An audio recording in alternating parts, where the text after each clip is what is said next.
Olá, inquietos, tudo bem? Meu nome é Alexandre Bronze e eu estou gravando esse podcast a convite do Sarkis, né? Vou falar um pouquinho de mim primeiramente, só para que me conheçam. Eu tive a oportunidade de trabalhar com o Sarkis entre 2001 a 2003 no Unibanco, na área de marketing do Unibanco, né? Nós somos parceiros de trabalho. E de lá para cá eu montei uma consultoria. Hoje eu sou sócio de uma consultoria de Market Services e o nosso core é tratamento de dados e ferramentas de Market Services. Então, devido à proximidade com esse tema, o Sarkis me convidou para poder falar um pouco para vocês, e se vocês acharem que é aderente, que é interessante, nós podemos continuar com algumas postagens periodicamente na Conexão Inquieta, né? Então, findas as apresentações, eu acho que a gente pode começar a falar um pouquinho de uma forma introdutória, né, na parte no que tange a Lei Geral de Proteção de Dados, e aí nos próximos podcasts a gente vai falar um pouquinho mais sobre direitos dos titulares, os principais pontos da Lei Geral de Proteção de Dados, bases legais para tratamento de dados, entre outros assuntos pertinentes especificamente à Lei Geral de Proteção de Dados e ao marketing digital. Então, eu acho que é muito oportuno a gente começar com a data de ontem, né, o dia 28 de janeiro, que é considerado o Dia Internacional da Proteção de Dados. Então, vários países ao redor do mundo comemoram esse dia, que é um dia é uma data que foi confeccionada para homenagear a privacidade de dados, tá? Os titulares dos dados, enfim. Os países, então, que hoje mantêm uma legislação bem apurada, bem robusta de proteção de dados, também tem isso como uma data comemorativa. O dia 28 de janeiro é o Privacy Day, tá? Então, falando um pouquinho dessa parte introdutória, como eu disse, vários países já têm uma legislação bem robusta de proteção de dados, e alguns dos principais são Japão, Estados Unidos, Canadá, Coreia do Sul, Hong Kong, Israel, Austrália, Tailândia, Nova Zelândia, e aqui na América do Sul também, já Argentina e Chile têm legislações bem desenvolvidas sobre proteção de dados, e é claro que talvez o ator mais importante nesse cenário de proteção de dados é a Comunidade Europeia, onde em 2018 entrou em vigor a GDPR, né, que é a Lei Geral de Proteção de Dados da Comunidade Europeia. Então, baseado nesses pontos, a gente vai falar um pouquinho da LGPD, mas acima de tudo, nessa primeira postagem eu gostaria de criar uma espécie de uma timeline mostrando os avanços dos textos de legislação, código de ética, etc., sobre proteção de dados, que não sei se é do conhecimento de todos, mas isso já advém de muitos anos atrás, tá? Eu poderia classificar como o primeiro ordenamento ou código de ética que tratava de atividades de uso de dados, foi em 1997 com a publicação do Código de Ética para Atividades de Marketing Direto, que hoje é chamado de Marketing de Dados, que foi promulgado pela ABEND, Associação Brasileira de Marketing de Dados, tá? Anteriormente também conhecida como Associação Brasileira de Marketing Direto.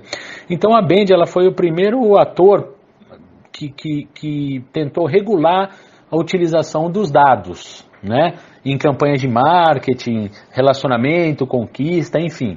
Anos depois, tá, já fazendo uma certa evolução aí no andar da carruagem, entre os anos de 2009 e 2011, nós temos o nascimento do CAPEN, que é o Código de Regulamentação de E-mail Marketing, da LAI, que é a Lei de Acesso à Informação, e a criação do que hoje a gente vê como o cadastro positivo.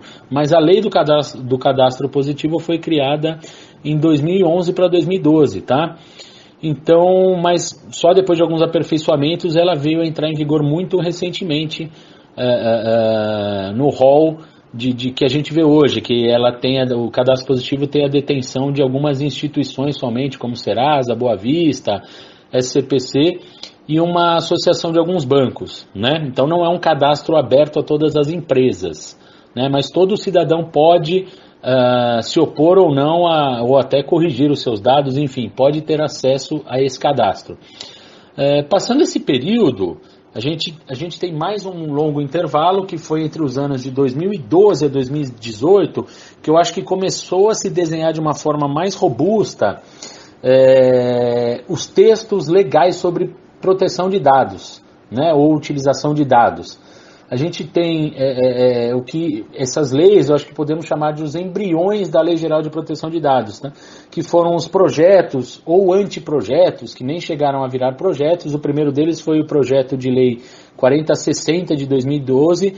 Depois nós tivemos projetos muito parecidos que foram sendo apensados uns nos outros, que era o projeto de lei do Senado, o 330/2013, e o 131 e o 181 de 2014, que envolviam projetos de biometria, etc., que foram se fundindo e originaram o projeto de lei 53.000/218, que acabou dando origem à Lei Geral de Proteção de Dados, né?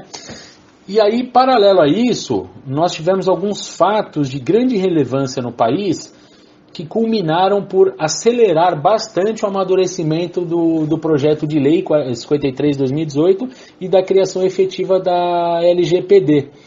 Tá? O que eu quero dizer com isso? A gente teve alguns episódios que acredito ser do conhecimento de todos, que foram aquele episódio da Carolina Dickmann, né? Da invasão do dispositivo móvel da Carolina Dickmann, que acabou gerando até uma lei. Eu preciso aqui só me recordar dessa lei, mas enfim,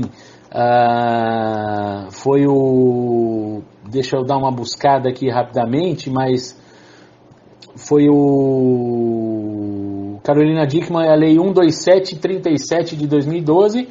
Junto, nesse mesmo ano, a gente teve também, nesse mesmo período, a criação em 2014 da Lei 12965/14, que é o Marco Civil da Internet. Uma lei muito relevante para os processos atuais de tratamento de dados.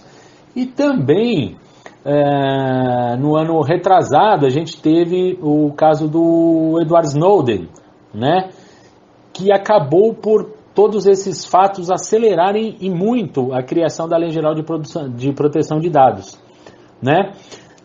Ainda existe muita coisa para acontecer, porque essa lei ela está no que a gente chama de vacatio legis, que é o período em que uma lei é promulgada e o tempo que a sociedade, em tese, tem para que ela entre em vigor, ou seja, o tempo que a sociedade tem para se adaptar ao cumprimento dela, né? Então o vacatio legis, em primeira instância, ele termina em agosto de 2020, mas já existe um outro projeto de lei que pretende aumentar por mais 2 anos o vacatio legis dessa lei, justamente porque a gente no Brasil não está pronto ainda para ela, né?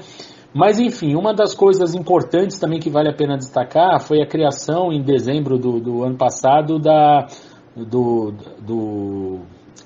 Agência Nacional de Proteção de Dados. Na verdade não foi em dezembro, foi antes, mas a criação da Agência Nacional de Proteção de Dados, ela já era prevista na Lei Geral de Proteção de Dados, mas por alguns motivos orçamentários, etc., ela não pôde ser criada já logo com a criação da lei, precisou de uma medida provisória que editou essa lei e criou a Agência Nacional de Proteção de Dados. Acontece que, mesmo assim, essa Agência Nacional de Proteção de Dados ela só existe no papel, ela ainda não existe um corpo, né? Não tem ainda as pessoas que vão formar essa agência, já existem alguns nomes e já se circula, já se ventila alguns outros nomes que são notáveis do direito digital. Ela vai ser composta também por órgãos, por pessoas da sociedade, por um comitê técnico, e é lógico que parte desse corpo da agência também vai ser político, né? Mas, acima de tudo, essa agência ainda não foi criada, ela não existe, de fato, né, somente de direito, e ela, inclusive, ainda vai trazer alguns regulatórios, alguns marcos novos regulatórios, que vão ajudar a traçar mais ainda as diretrizes sobre proteção de dados, né?